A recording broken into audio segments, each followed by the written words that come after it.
আসসালামু আলাইকুম ভিউয়ার্স, আলিস কিচেন থেকে সবাইকে ওয়েলকাম জানাচ্ছি। আজকে আমি আপনাদের সাথে আরেকটি মজাদার রেসিপি শেয়ার করব। আজকে তৈরি করে দেখাবো বেকারি স্টাইলের হোমমেড স্টার চিকেন বান। আশা করছি আপনাদের কাছে রেসিপিটি ভালো লাগবে। আমি খুব সহজ করে দেখিয়েছি এবং ঘরে থাকা উপকরণ দিয়ে এই মজাদার নাস্তাটি তৈরি করেছি। আশা করছি আপনাদের কাছে ভালো লাগবে। এখানে আমি ডোয়ের জন্য 1.5 কাপ ময়দা নিয়েছি। এখানে আমি 1.5 কাপ ময়দা নিলাম আর দিয়ে দিচ্ছি 1 চা চামচ ইস্ট। এখানে দিয়ে দিব আমি স্বাদ মতো লবণ, দিয়ে দিচ্ছি 2 চা চামচ চিনি। শুকনো উপকরণগুলো আমি হাত দিয়ে একটু মিক্সড করে নেব। মিক্সড করা হয়ে গেলে এখানে আমি একটি ডিম দিয়ে দিব। ডিমটাকে আমি ভালো করে ফেটিয়ে নিয়েছি। এখন আমি ডিমটা দিয়ে দিচ্ছি, দিয়ে আমি হাত দিয়ে সুন্দর করে একটু মেখে নিব। মাখা হয়ে গেলে এখানে আমি দিয়ে দিব তরল দুধ। দুধটা কিন্তু আমি হালকা গরম রেখেছি। এখানে অবশ্যই আপনারা হালকা গরমটাই দেওয়ার চেষ্টা করবেন। পানিও দিলে আপনারা হালকা গরমটা এখানে দেওয়ার চেষ্টা করবেন। ঠান্ডাটা দিলে কিন্তু আপনার ডোটা ভালো হবে না, ইস্টটা ফুলে আসবে না। আমি সুন্দর করে একটি ডো তৈরি করে নিব। আমি অল্প অল্প করে দুধ অ্যাড করছি আর মেখে নিচ্ছি। এখানে দিয়ে দিব আমি 2 টেবিল চামচ সাদা তেল, দিয়ে আমি ভালো করে মেখে নিব।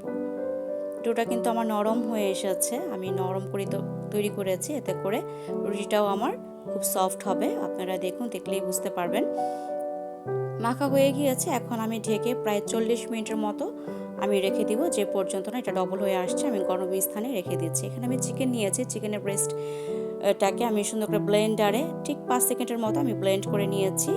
খুব মিহি কিন্তু হয়নি। আমি কিমার মতো করে নিয়েছি। এখানে আমি কিছু ভেজিটেবলস অ্যাড করেছি। এখানে আমি বাঁধাকপি কুচি, গাজর কুচি, বরবটি কুচি, কাঁচামরিচ কুচি, পেঁয়াজ কুচি, ধনেপাতা কুচি নিয়েছি। আপনারা এখানে যে কোনো ভেজিটেবলস অ্যাড করতে পারেন।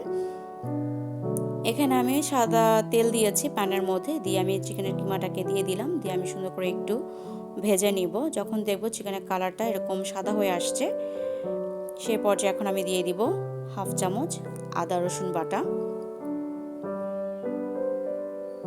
দিয়ে দিব 1/2 চামচ লাল মরিচের গুঁড়ো, দিয়ে দিব 1/2 চামচ হলুদ গুঁড়ো। দিয়ে আমি সবগুলো উপকরণ ভালো করে একটু ভেজে নিব। ভাজতে ভাজতে দেখবেন সুন্দর একটি গ্রান বের হবে। সেই পর্যায়ে বুঝবেন যে ভাজা হয়ে গিয়েছে। আমি কিন্তু মিডিয়াম আঁচে রান্নাটা করছি। আমি A to Z আমি মিডিয়াম আঁচে আমি রান্নাটা করে নিব। এখানে আমি ভাজা জিরে গুঁড়ো দিয়ে দিচ্ছি। ভাজা জিরে গুঁড়ো দিয়ে আমি ভালো করে একটু মিশিয়ে নিব। আবারও সবগুলো উপকরণ একসাথে ভাজা হয়ে গেলে এখানে আমি একে একে ভেজিটেবলসগুলো অ্যাড করব। আপনারা এখানে চিকেনের পরিবর্তে বিফ দিয়েও করতে পারেন, বা শুধু ভেজিটেবলস দিয়েও আপনারা এই বানটা তৈরি করতে পারেন, বা শুধু চিকেন দিয়েও করতে পারেন। এটা সম্পূর্ণ আপনাদের ইচ্ছা অনুযায়ী এখানে আপনারা অ্যাড করবেন। আমার কাছে চিকেনের সাথে এরকম একটু ভেজিটেবলস দিলে খেতে ভালো লাগে, তাই আমি এখানে অ্যাড করছি। আপনাদের সাথে শেয়ার করলাম। আপনারা বাসায় তৈরি করে দেখবেন, আশা করছি আপনাদের কাছেও ভালো লাগবে। দিয়ে আমি সুন্দর করে ভালো করে একটু মিক্সড করে নিয়েছি। ভাজতে ভাজতে কিন্তু ভেজিটেবলসগুলো খুব নরম হয়ে আসবে। এখানে এক্সট্রা কোনো পানি দিতে হবে না বা ঢাকারও কোনো প্রয়োজন নেই। এই তো আমি সুন্দর করে একটু ভেজে নিচ্ছি। দেখুন সফট হয়ে এসেছে ভেজিটেবলসগুলো। এখানে আমি এখন একে একে স্বাদ মতো লবণ দিয়ে দিচ্ছি। দিয়ে দিব এখানে 2 টেবিল চামচ টমেটো কেচাপ, আর দিয়ে দিচ্ছি স্বাদ মতো চিনি। দিয়ে আমি আবারও একটু ভেজে নিচ্ছি।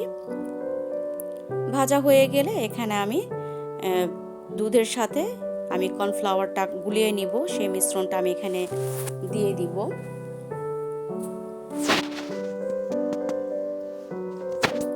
যে ভাজা হয়ে গিয়েছে, এখন আমি এখানে দুধের মধ্যে যে আমি কর্নফ্লাওয়ারটা গুলিয়ে রেখেছিলাম সেই মিশ্রণটা এখানে আমি দিয়ে দিচ্ছি। দিয়ে আমি সুন্দর করে মিক্সড করে নিব। বেকারি স্টাইলে দেখবেন যে আঠালো ভাবটা থাকে ওদের পুরটা, ওরা কিন্তু এরকম কর্নফ্লাওয়ার দিয়ে থাকে বলে আঠালো ভাবটা আসে। তাই আপনারা এভাবে তৈরি করবেন, আশা করছি আপনাদের কাছেও ভালো লাগবে। এই তো তৈরি করা হয়ে গিয়েছে দেখুন। এখন আমি চুলাটাকে অফ করে দিব এবং প্লেটে ঢেলে নিব, আমি ঠান্ডা করে নিব। এই তো আমি প্লেটে ঢেলে নিয়েছি ঠান্ডা করার জন্য। এখানে দেখুন ডোটা কিন্তু ডাবল হয়ে এসেছে। এখন আমি হাত দিয়ে সুন্দর করে হাওয়াটাকে বের করে দিচ্ছি, এভাবে চেপে চেপে। এবং হাতের মধ্যে সামান্য তেল নিয়েছি, তেল নিয়ে আমি সুন্দর করে মেখে নিচ্ছি। এতে করে সুন্দর করে মাখা হয়ে যাবে, লেগে যাবে না। ডোটাকে যত ভালো করে আপনি মেখে নিতে পারবেন আপনার রুটিটা ততটাই ভালো হবে। দেখুন কতটা পারফেক্ট হয়েছে ডোটা আমার। আমি সুন্দর করে মেখে নিচ্ছি। এখন আমি একটি চপিং বোর্ডের মধ্যে আমি ডোটাকে ভালো করে আবার মেখে নিচ্ছি। মাখা হয়ে গেলে এখানে আমি নাইফ দিয়ে 2 টুকরো করে নিব। যেহেতু আমি 2টো রুটি তৈরি করব, একটা পুরটাকে দিব, একটা রুটির মধ্যে পুর দিব আর একটা আমি উপর দিয়ে ঢেকে দিব। তার জন্য আমার 2টা বান লাগবে। তো 2টা রুটি তৈরি করে নিব আমি এখানে। আমি সুন্দর করে এরকম হাত দিয়ে গোল গোল করে নিচ্ছি। আপনারা হয়তো দেখে বুঝতে পারছেন আমি কিভাবে করছি কাজটি। আমি সুন্দর করে এই যে রুটি বেলে নিচ্ছি, যেভাবে আমরা সব সময় রুটি বেলে থাকি সেইভাবেই আমরা রুটিটাকে বেলে নিব। এই তো আমি 2টো রুটিটাকে এভাবে করে বেলে নিচ্ছি। এখন আমি এই স্টিলের প্লেটের মধ্যে আমি সাদা তেল ব্রাশ করে দিয়েছি, দিয়ে আমি রুটিটাকে বিছিয়ে দিলাম। সুন্দর করে আমি একটু সেট করে দিচ্ছি। সেট করে দিয়ে আমি কাঁটা চামচ দিয়ে একটু ফুটো করে দিব। এই তো আমি কাঁটা চামচ দিয়ে সুন্দর করে এরকম ছিদ্র করে দিচ্ছি, এতে করে রুটিটা যখন আমি বেক করব ফুলে আসবে না।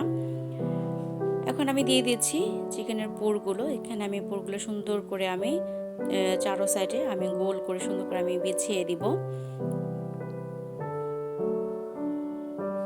এই তো আমি ঘুরিয়ে ঘুরিয়ে এরকম সেট করে দিয়েছি।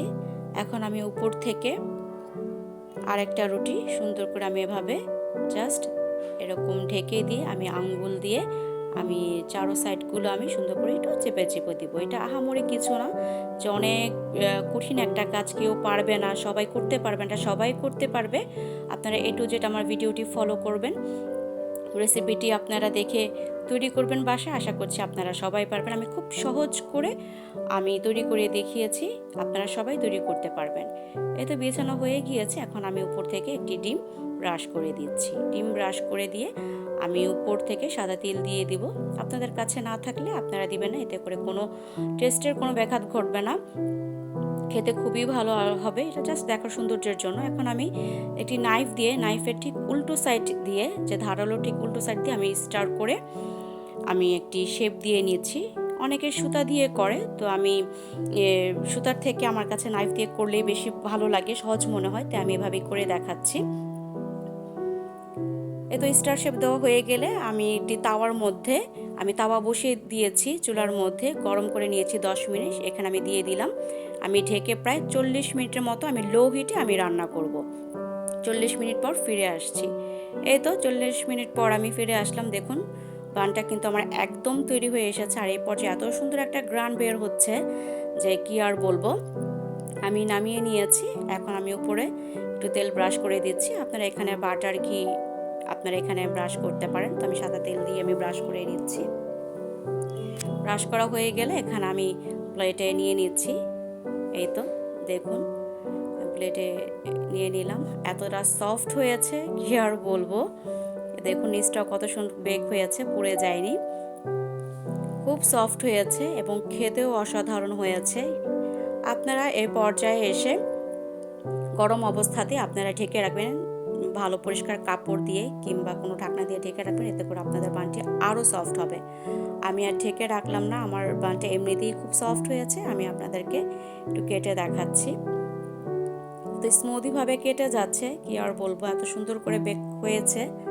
দেখুন ভিতরটা কিন্তু কাঁচা হয়নি, উপর নিচ 2টা রুটি কিন্তু আমার সুন্দরভাবে কুক হয়েছে। আশা করছি আপনারা হয়তো দেখে বুঝতে পারছেন। আর দেখুন কতটা ধোঁয়া উঠছে, আমি গরম অবস্থাতেই কিন্তু আমি কেটে দেখাচ্ছি। খুব সফট হয়েছে এবং খেতেও খুব অসাধারণ হয়েছে। আপনারা বাসায় এভাবে তৈরি করবেন, আশা করছি আপনাদের কাছে ভালো লাগবে, আপনারা নিরাশ হবেন না। খুব সহজ করে আমি রেসিপিটি তৈরি করেছি। কেমন লেগেছে আমার রেসিপিটি আমাকে কমেন্ট করে জানাবেন। ভালো লাগলে অবশ্যই আমার চ্যানেলটাকে সাবস্ক্রাইব করে দিবেন, লাইক কমেন্ট শেয়ার করে দিবেন। যারা ফেসবুক থেকে দেখছেন তারা আমার পেজটাকে ফলো দিয়ে রাখবেন, লাইক কমেন্ট শেয়ার করে দিবেন। আজকের মতো এখানেই বিদায় নিচ্ছি, দেখা হবে নতুন ভিডিওতে। সে পর্যন্ত সবাই ভালো থাকবেন। আল্লাহ হাফেজ।